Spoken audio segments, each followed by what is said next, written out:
Irmãos, porque o versículo 14, ele está em perfeita e íntima conexão com o capítulo anterior, e você deve então lembrar que o capítulo 11 de Hebreus, ele apresenta os heróis da fé, homens e mulheres que durante toda a história do Antigo Testamento estiveram comprometidos com Deus, estiveram ali prontos para oferecer a si, e neste sentido, sofrer o que fosse possível para manifestar ao mundo quem era o seu Deus, o Deus da sua vida, um Deus santo. Se você observar na galeria dos heróis da fé, homens que foram perseguidos, homens que foram apedrejados, homens que foram colocados em fornalha, homens que foram até levados ao escárnio público, à humilhação, até mesmo cerrados como meio, como a tradição diz acerca de Isaías. Ou seja, estes homens tinham um compromisso com Deus, e de uma forma sinônima, estes homens e mulheres tinham um compromisso com a santidade. É interessante e importante notar que a santidade nos leva a sofrer por Deus. A santidade nos leva a pagar um preço do que nós cremos e do que nós defendemos. Então, quanto mais você levar a santidade a sério na sua vida, é bem provável que você sofra perseguições. É bem provável que você seja criticado. É bem provável que você então se assemelhe aos grandes heróis da fé de Hebreus capítulo 11. Mas o início do capítulo 12 também, antes de chegarmos ao versículo 14, nós acreditamos que aqui era intencional.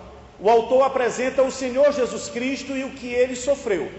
Então, no capítulo 11, nós temos os heróis da fé, e estes homens e mulheres olhavam para frente, onde tudo apontava para Jesus Cristo, o verdadeiro sacrifício. No capítulo 12, o autor aos Hebreus apresenta o Senhor Jesus, que tomando a forma humana, vindo a este mundo, ele se oferece.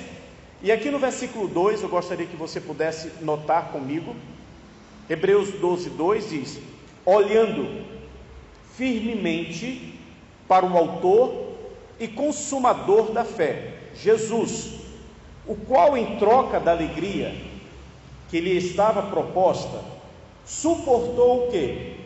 A cruz, não fazendo caso da ignomínia, e está assentado à destra do trono de Deus.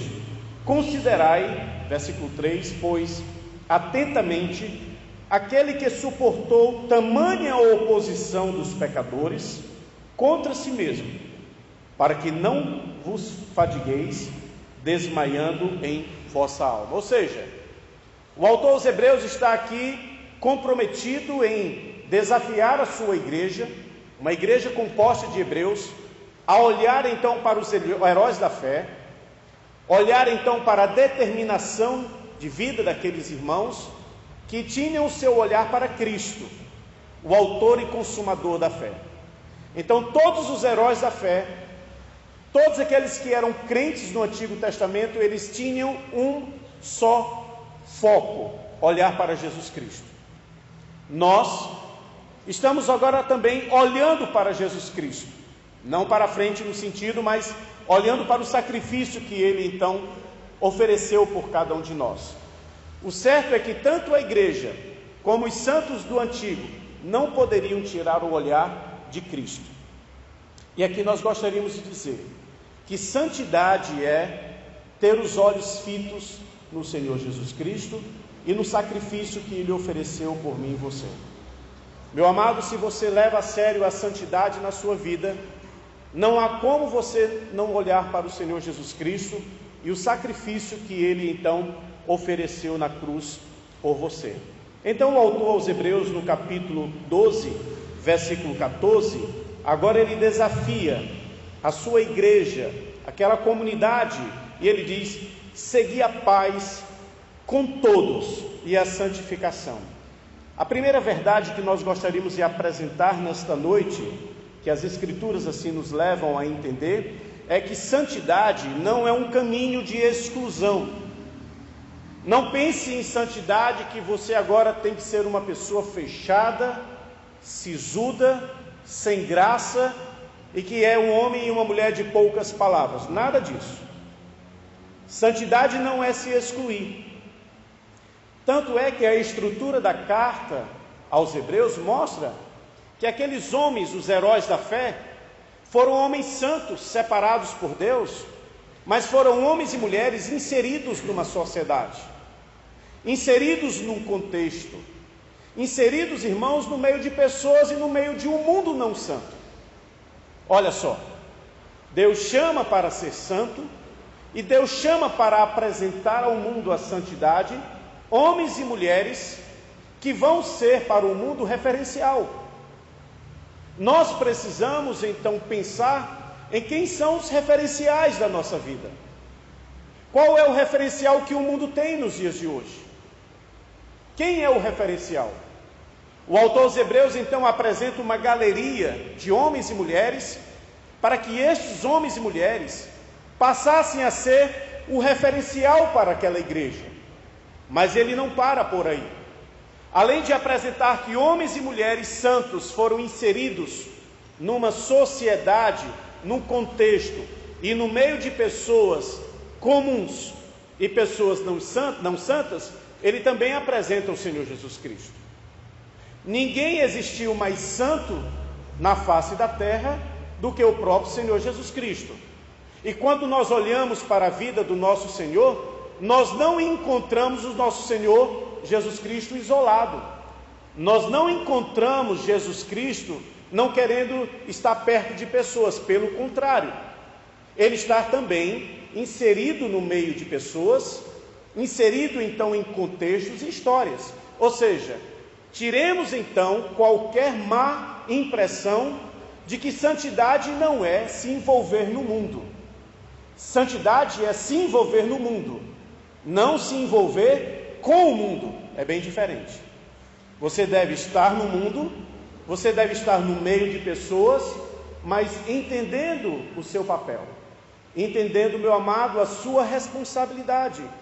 E esta igreja aqui, a igreja dos Hebreus, está sendo desafiada a ter um papel, a ter uma importância na sua vida, naquele mundo, naquela sociedade e naquele contexto. Então ele diz: segui a paz com todos.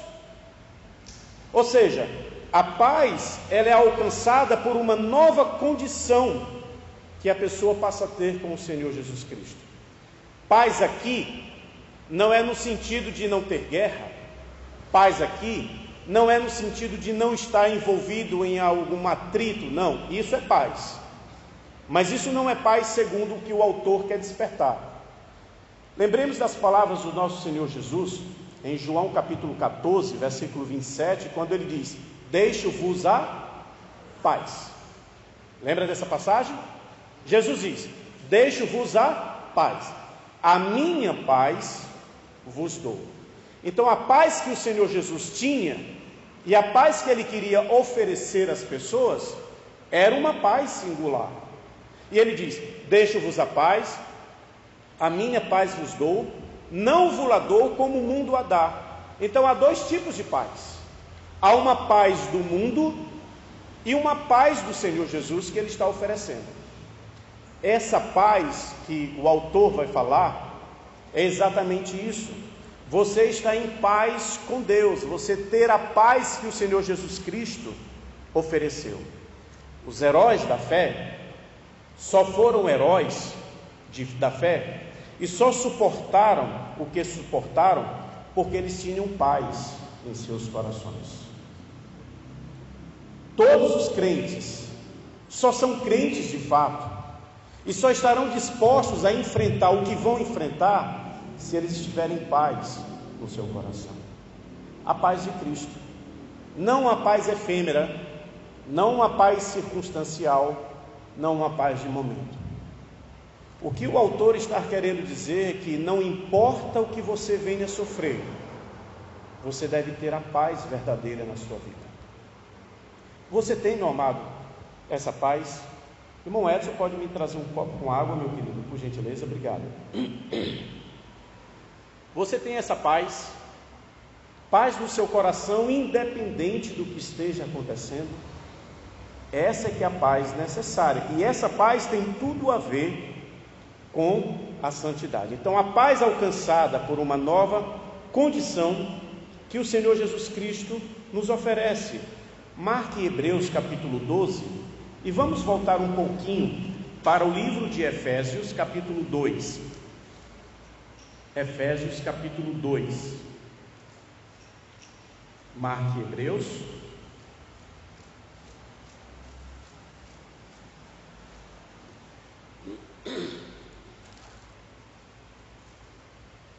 Efésios capítulo 2, versos 13 até o verso 17. E Paulo, também em carta à igreja em Éfeso, ele vai falar qual é a paz que o crente deve ter, qual é a paz que o crente não pode deixar de ter. Efésios 2, capítulo 13 diz: mas agora em Cristo Jesus, vós que estáveis longe, fostes aproximados pelo sangue de Cristo, porque Ele é o quê? O que é que diz a sua Bíblia? Ele é a nossa paz. Jesus Cristo é a paz que nos aproxima de Deus. Jesus Cristo é a paz, obrigado, meu amado, que o homem precisa alcançar e ter na vida. Jesus Cristo é a paz que o homem não pode dar-se ao luxo, se é que pode se pensar assim, de não tê-lo. E Paulo então continua: porque Ele é a nossa paz, o qual de ambos fez um, e tendo derribado a parede de separação que estava no meio, a inimizade, aboliu na sua carne a lei dos mandamentos na forma de ordenanças, para que dos dois criasse em si mesmo um novo homem, fazendo o quê? Um homem de paz. Aquele que tem Jesus Cristo e a paz de Cristo, que é Ele, se torna também um homem de paz. E ele continua: e reconciliasse ambos em um só corpo com Deus, por intermédio da cruz, destruindo por ela a inimizade, e vindo, evangelizou paz a vós outros que estáveis longe, paz também aos que estavam perto. Porque por ele ambos temos acesso a quem? Ao Pai em um Espírito. Ou seja, meu amado, o que Jesus Cristo veio fazer em carne por mim e por você foi nos dar uma condição de paz com Deus. Antes, ou qualquer pessoa sem Cristo, ela pode até estar muito bem na vida, ela pode estar em paz com pessoas, ela pode estar em paz com situações, mas diante de Deus, ela está em guerra. Diante de Deus, ela não pode dizer: eu estou em paz. Só há uma forma da pessoa passar a ter paz com Deus: é quando essa pessoa recebe a paz do Senhor Jesus Cristo, quando essa pessoa passa a ter Cristo, que é a sua paz, e agora também ela se torna um homem e uma mulher de paz. É exatamente esse o contexto que o autor aos Hebreus chama a atenção dos seus ouvintes. Voltando agora para Hebreus capítulo 12, então ele diz: segui a paz com todos, e ele acrescenta: não somente paz, e a santificação. No judaísmo, queridos, havia o hábito, e o problema aqui da igreja era exatamente esse. Jesus Cristo veio para nos dar a paz com Deus. Jesus Cristo veio para resolver os nossos problemas de uma forma completa, perfeita. Mas aí vinham os judaizantes e eles começaram a acrescentar: olha, você deve ter Cristo e você deve ter essa observância. Você deve ter Cristo e você deve fazer esse sacrifício. Você deve ter Cristo e você deve cumprir este mandamento. Você deve ter Cristo e alguma coisa mais. E com isso, as pessoas passaram a não ver em Cristo um sacrifício perfeito, um representante perfeito. algo muito comum existe nos dias de hoje. Quantas e quantas são as igrejas, irmãos, que impõem sobre as pessoas algum mandamento, que impõem sobre as pessoas alguma regra, alguma mandinga, algum passe que essa pessoa precisa fazer. Olha, você deve se submeter a isso, você deve fazer esse voto. Nada disso. Não é necessário. Se você tem Cristo na sua vida, você tem paz com Deus. Você não precisa se amarrar a tradições, você não precisa estar sujeito, escravo de coisas que não fazem parte do cristianismo, faziam parte do judaísmo, mal compreendido, mas não do cristianismo. Então o autor aos Hebreus está aqui desafiando: seguir a paz e seguir aquilo que é santo. É muito importante pensar dessa forma. A paz não significa a paz a qualquer preço, a paz a qualquer modo. Você já ouviu a expressão, eu quero é paz? Você costuma dizer isso? Eu quero é paz. Quando nós paramos para analisar, ver esta expressão, eu quero é paz, por trás, é bem provável que a pessoa esteja dizendo, eu não quero ver nada, eu não quero ouvir nada, eu não quero falar nada. É bem capaz que por trás desta expressão, eu quero é ter paz, a pessoa esteja dizendo, olha, eu não vou me incomodar com nada. Mas essa não é a paz que está sendo falada aqui. A paz de Cristo vai exigir de nós uma postura de enfrentamento, uma postura que vai certamente provocar, uma postura que diante de um mundo não santo tem que ser um diferencial, não pode ser comum, não pode ser a mesma coisa. Sua vida não pode ser igual à vida de quem não conhece a Deus, sua religiosidade não pode ser igual à religiosidade de quem não conhece a Deus, e tem tantos modos de religiosidade por aí afora. Nada disso. A paz e a santificação andam juntas. Se a paz é Cristo, se a paz então nos torna próximos de Deus, se a paz nos leva a Deus, nós não podemos deixar de considerar que este Deus, por natureza e por essência, Ele é santo. Então a paz, ela tem que ser direcionada à santidade de Deus. A paz que nós temos e carregamos na nossa vida tem que ser, irmãos, uma tônica de santidade. Não é paz a qualquer preço, não é paz a qualquer modo, nada disso. Na essência que a paz mencionada que o autor faz referência é uma paz que tem uma conduta adequada. Eu convido você a olhar os versos 12 e 13, que antecede então o verso 14 do mesmo capítulo. Diz: por isso, olha o que ele diz: restabelecei as mãos descaídas e os joelhos o quê?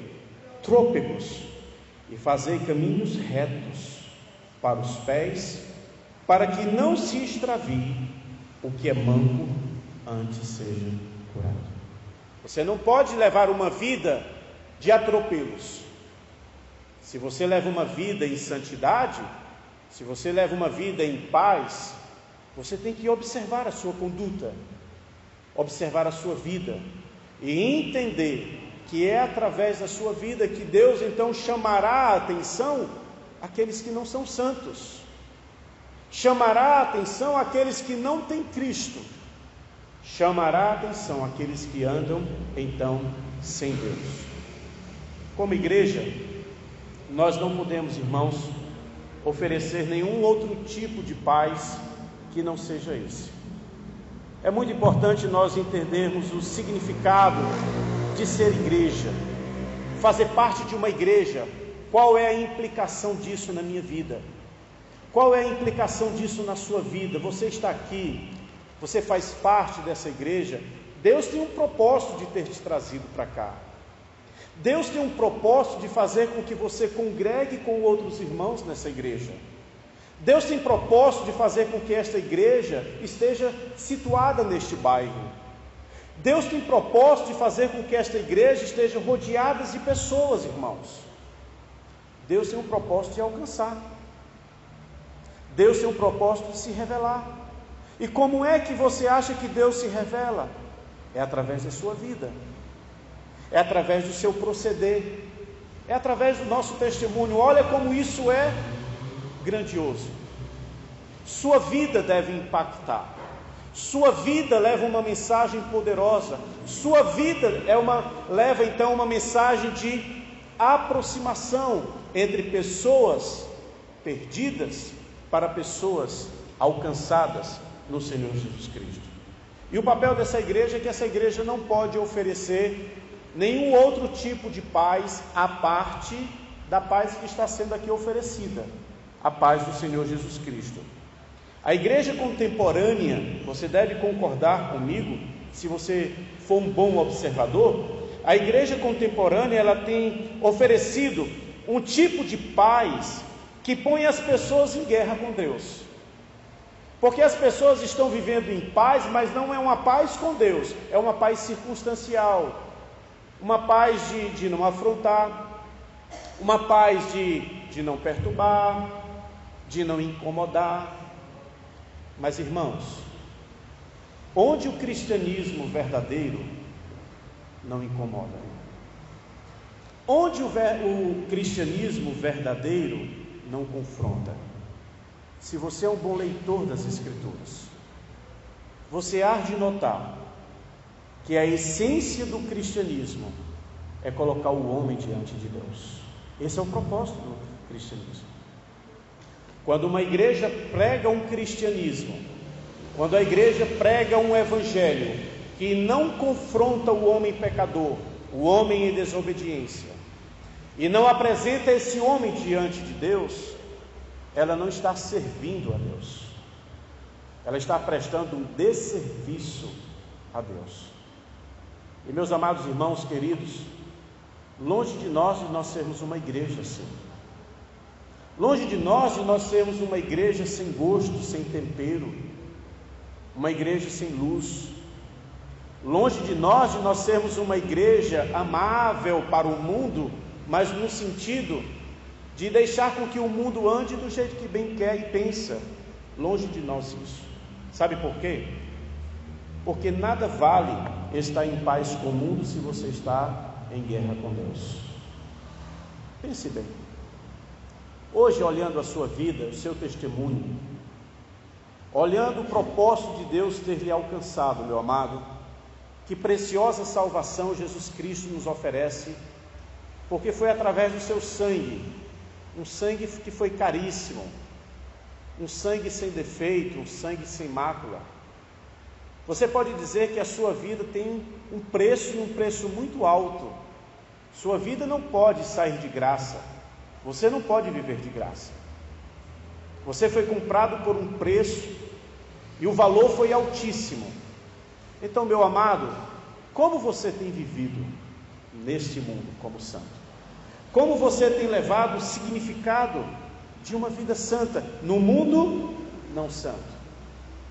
É importante nós pararmos e entendermos qual é o objetivo do autor aos Hebreus aqui. Em segundo lugar, se a santidade é necessária para a vida da igreja, e isso diz respeito a mim e a você, nós devemos então entender que as Escrituras aqui está nos dizendo que a paz e a santidade realçam o viver em harmonia e que visa o bem comum. Ele diz aqui, capítulo 12, verso 14: segui a paz com todos e a santificação, sem a qual ninguém verá o Senhor.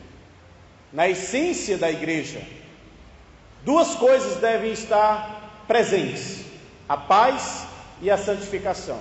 Porque a paz e a santificação, elas promovem a união.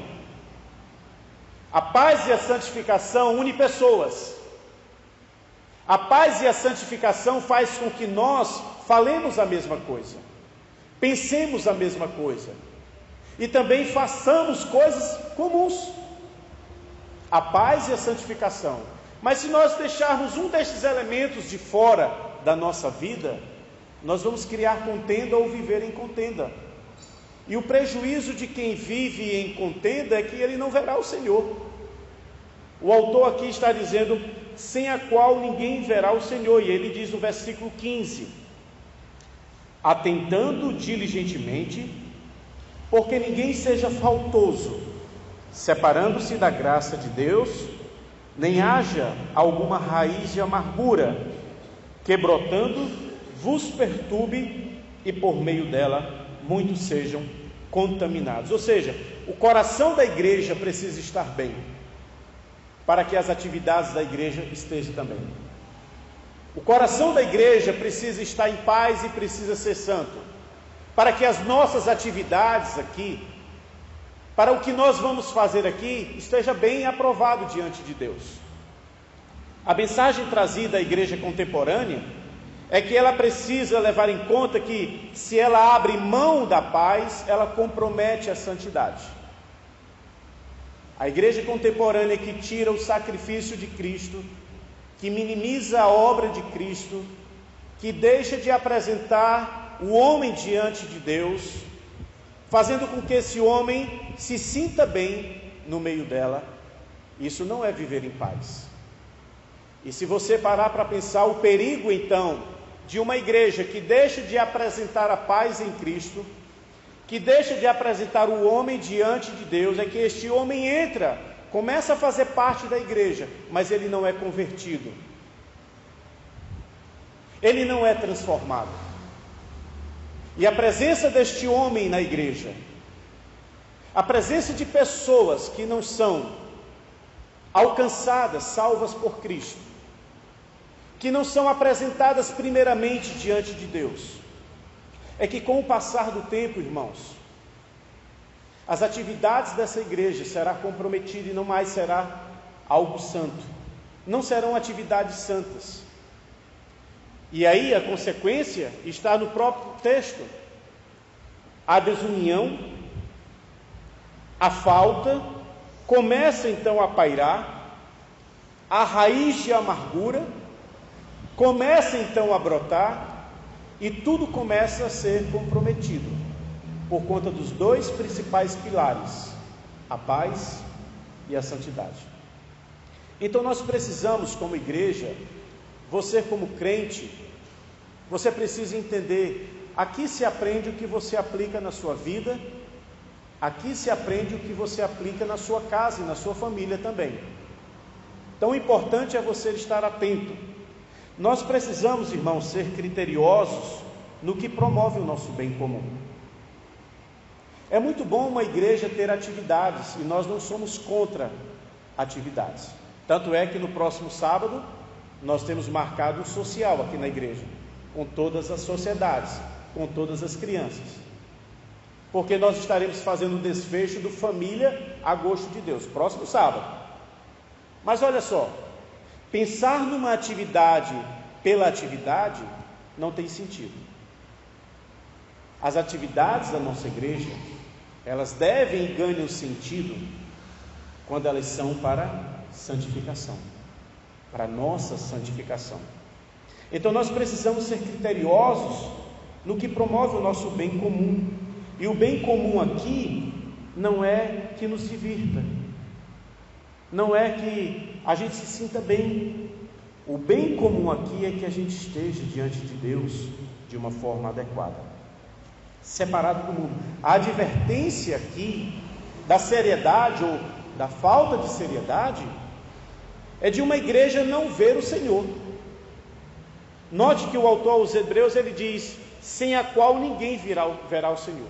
Agora imagine a decepção.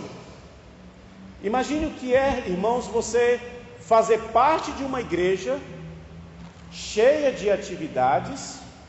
Novamente dizendo, eu não sou contra as atividades, nossa igreja promove atividades, mas quando nós promovemos uma atividade, nós pensamos aquilo que será comum a todos: a nossa santificação, a nossa união, o nosso propósito como igreja. E não uma atividade para divertir, para dar uma sensação de paz às pessoas. Nada disso. Porque o perigo de muitas igrejas, irmãos, é de não verem o Senhor. A decepção de muitos crentes ou pessoas é de estar numa igreja que corre o risco de não ver o Senhor. Pare para pensar, porque o autor aos Hebreus está apresentando esta possibilidade àquela igreja. Que grande decepção, mas ainda, que perigo real. Que perigo real. Mas ele continua: nós precisamos ser criteriosos no que promove o bem comum, e nós precisamos ser criteriosos no que nós carregamos no nosso coração. Note que ele diz aqui: que ninguém seja encontrado faltoso, separando-se da graça de Deus, e nem haja alguma raiz de amargura que, brotando, vos perturbe, por meio dela muitos sejam contaminados. Então, antes de nós avaliarmos uma atividade da nossa igreja, devemos avaliar o nosso coração. Antes de nós pensarmos em qualquer atividade da nossa igreja, se preocupe, meu amado, em ver como você está com o seu coração para participar daquilo, para fazer parte daquilo. Nós às vezes não paramos para pensar o quão importante é ter um coração preparado para estar aqui. Às vezes nós nos vestimos, decidimos, tomamos a iniciativa, chegamos na igreja e não percebemos que o nosso coração deve estar bem, deve estar apropriado para se apresentar diante do Senhor. Deus vê primeiro o nosso coração. Antes de qualquer atividade desta igreja, Deus vê primeiro o meu e o seu coração. Então nós devemos ser criteriosos com as atividades como igreja, como comunidade cristã, mas nós devemos ser mais criteriosos com o nosso coração, porque é do nosso coração que surgem todos os males. A palavra de Deus já nos lembra: sobre tudo que deve guardar, guarda o teu coração. Porque o nosso coração, ele pode jorrar água boa, ou ele pode jorrar água contaminada, apenas como eufemismo daquilo que sai do coração. O Senhor Jesus também, no Sermão do Monte, ele diz: onde está o teu tesouro, aí estará o teu coração. Nós guardamos no coração aquilo que para nós é mais importante. E quando Deus nos olha, quando Deus nos vê, a primeira coisa, Ele vê o nosso coração. Então essa igreja, irmãos, ela tem que ter uma ideia do que é a paz, do que é a santidade, e mais ainda, ela deve ter a ideia do que são os critérios que, como igreja, ela precisa ter na sua vida. Então, antes de qualquer coisa, veja como Deus vê. Deus não vê o exterior como o homem vê. Deus não vê o exterior. Deus vê o meu e o seu coração. Nessa noite nós estamos bem vestidos, nós escolhemos uma boa roupa, mas eu quero lhe dizer, meu amado, é importante esse aspecto físico para nós, é importante esse zelo da santidade, faz parte. Uma pessoa que pensa de forma santa, tudo nela envolve santidade. Uma pessoa que não pensa de forma santa, também tudo nela não envolve santidade. Então a roupa diz muito da santidade, as palavras, as atitudes, o comportamento. Mas eu quero lhe dizer que nesta noite, Deus não está aqui olhando a grife, a marca, a etiqueta de nenhuma roupa aqui presente. Nada disso. Deus está aqui olhando o meu e o seu coração. Mais ainda, Deus está olhando se o meu e o seu coração estamos em paz com Ele. Deus nessa noite está olhando o meu e o coração, se nós estamos pensando em santidade. Santidade que diz respeito a Ele. Terceiro lugar, nós precisamos ser criteriosos no que nos santifica como corpo de Cristo. Versículo 16, acompanhe na sua Bíblia. Nem haja algum impuro ou profano, como foi, lembra desse personagem Esaú, irmão de Jacó, filhos de Isaac, diz, e nem haja algum impuro ou profano, como foi Esaú, o qual por um repasto vendeu seu direito de primogenitura. Mas como assim? Como é que Esaú pode se fazer presente na igreja tantos tempos depois? No mesmo comportamento, na mesma atitude, no mesmo pensamento. O personagem Esaú, ele elucida a postura de alguns na igreja. E certamente quando o autor aos Hebreus estava falando aqui, é muito provável que ele estivesse diante de alguns Esaús. Alguns personagens que estavam levando a sua vida cristã, que estavam levando a paz e a santidade em termos de brincadeira. Mas ele está dizendo aqui, e não haja algum impuro ou profano, como foi Esaú. E pensando um pouco de quem foi Esaú, nós podemos perceber que Esaú não levava a sério as coisas santas de Deus. Ele não levava a sério o direito de primogenitura. Ele não levava a sério as bênçãos de Deus. Ele não levava a sério a santidade como vida. Ele é visto e apresentado ali como um filho desobediente, um filho provocador. Mas se você olhar para o outro lado, você vai ver Esaú cheio de si. Você vai ver Esaú um caçador, um homem habilidoso, um homem que, destemido, ele não tinha medo, diferente de Jacó, que era um homem mais pacato, do lar, com poucas habilidades. Esaú não, Esaú era aquele homem que chegava, enfrentava, aquele homem destemido. Esaú era aquele que chegava para decidir, ele não demorava muito, ele não tinha essa não, poucas palavras ele já estava decidindo, mas ele não refletia. Esaú era aquela pessoa que decidia para depois pensar. E como tem pessoas assim? Pessoas que decidem para depois pensar. E o que é pior? Pessoas que decidem para depois pensar nos prejuízos. Esaú foi assim. Ele tomava decisões e ele nem levava em conta Deus. Ele nem levava em conta os prejuízos para a sua vida, porque ele não estava nem aí. E aqui o autor chama a atenção para o personagem Esaú no seio da igreja. Pessoas que estão no meio da igreja tomando decisões sem refletir quanto ao dia de amanhã. Pessoas que estão no seio da igreja sem levar em conta as implicações de um mau negócio, de uma má decisão. Pessoas que estão na igreja sem refletir o preço da santidade, que não foi o seu, mas o sangue de Cristo, o corpo de Cristo, a vida de Cristo.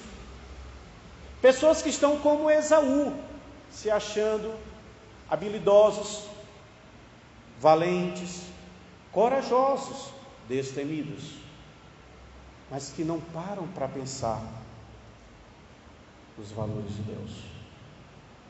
Na igreja nós vamos encontrar Esaús. Na igreja nós vamos encontrar pessoas impuras. E o autor aos Hebreus está dizendo, vamos parar um pouco e pensar. Nós não podemos, irmãos, nos dar ao luxo de levar uma vida sem refletir.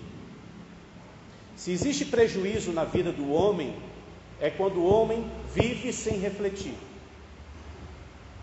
Se existe prejuízo para a vida de um esposo, é quando esse esposo leva uma vida sem refletir. Para uma esposa, quando essa esposa leva uma vida sem refletir. Para um pai, para uma mãe, quando estes pais levam a vida sem refletir. para um filho, quando este filho se acostuma a levar a vida sem refletir. Para o crente, que também passa a viver a sua vida cristã sem refletir.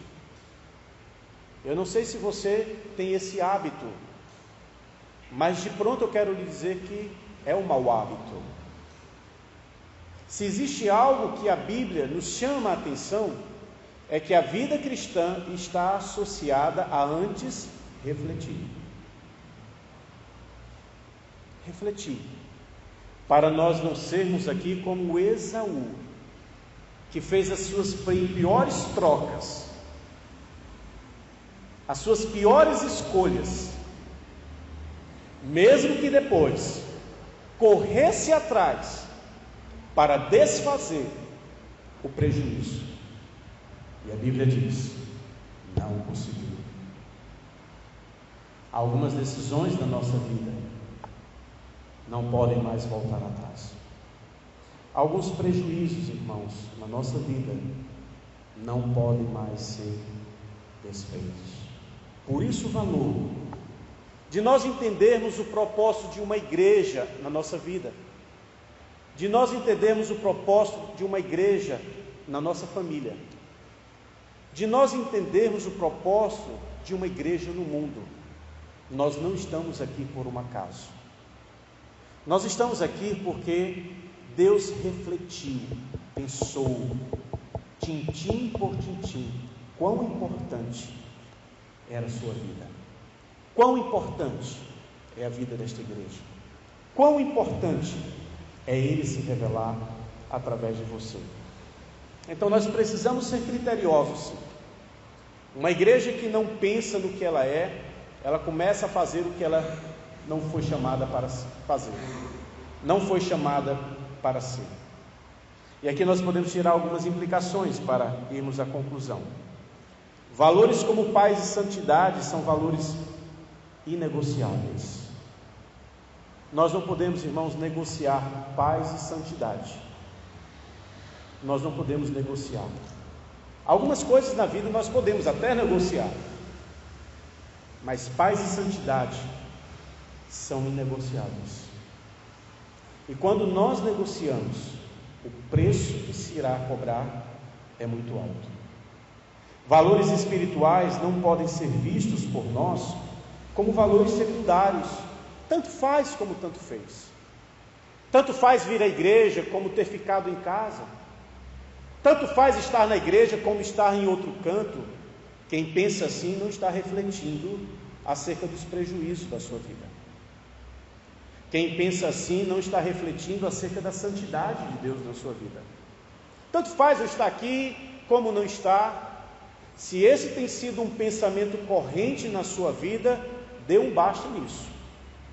Isso pode te levar a situações difíceis. E isso pode te levar a dissabores que podem ser evitados se você mudar esse tipo de pensamento e esse tipo de atitude. Se você deixar de pensar como foi Esaú.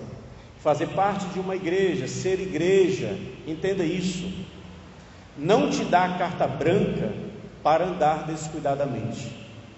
Não te dá carta branca para fazer o que bem quer.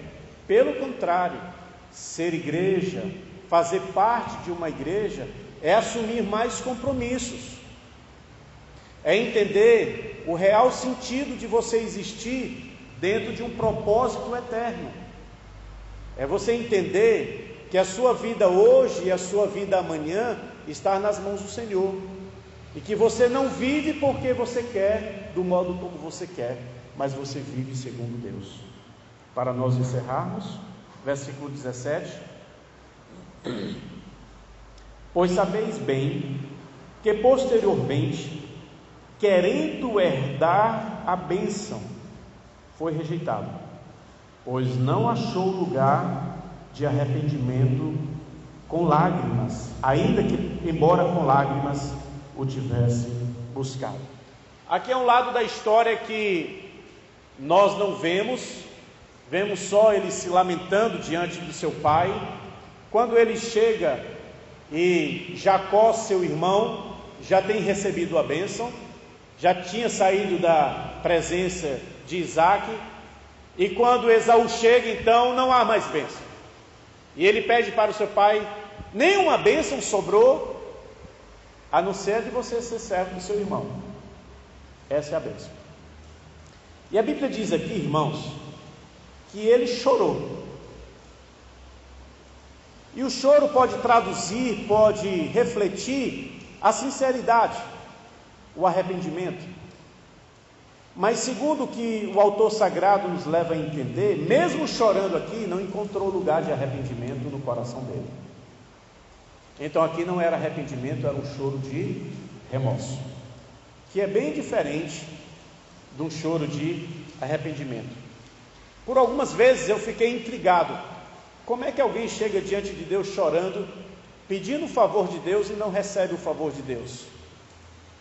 Se o nosso Deus é um Deus de amor, se o nosso Deus é um Deus de graça, se o nosso Deus é um Deus de misericórdia, e aparentemente parece que Esaú está fazendo a coisa certa, aparentemente, porque ele não estava fazendo a coisa certa, ele estava fazendo a coisa como ele pensava ser certa.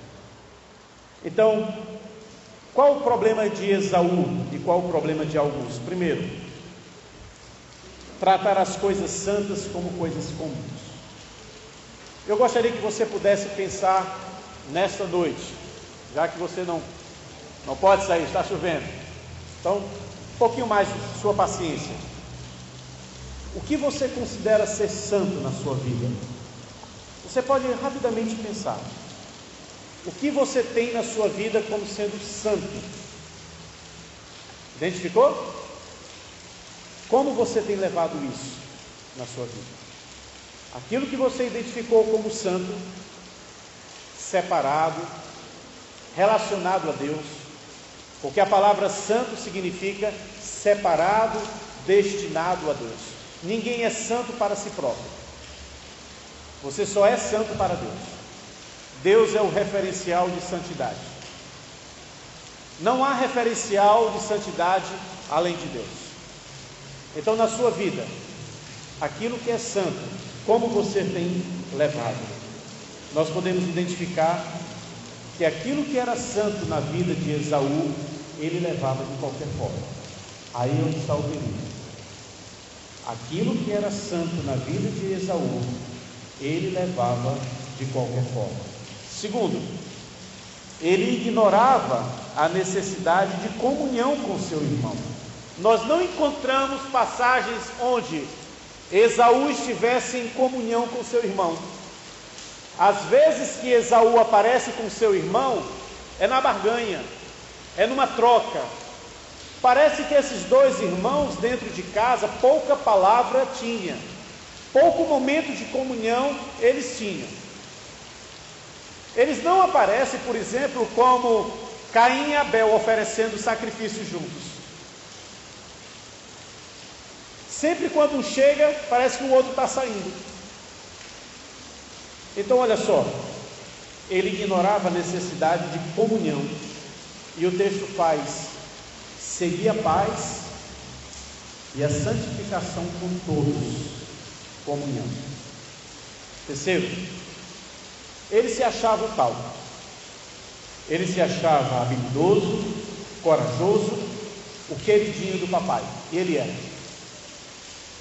Isaac era o filho querido. Esaú era o filho querido de Isaac. E talvez por isso ele achava que poderia tudo. Quarto, ele perdeu tempo. Muito tempo na sua vida.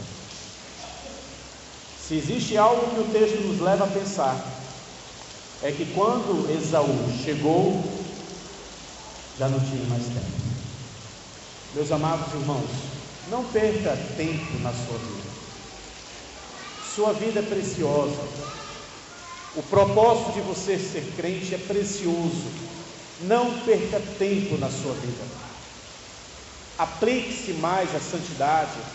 Aplique-se mais a andar com Deus, a estar com Deus, a refletir a santidade no seu contexto, inserido no seu mundo.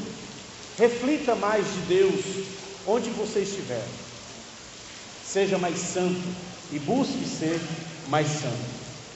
Não perca tempo. E por fim, ele buscou a Deus quando Deus não o buscava.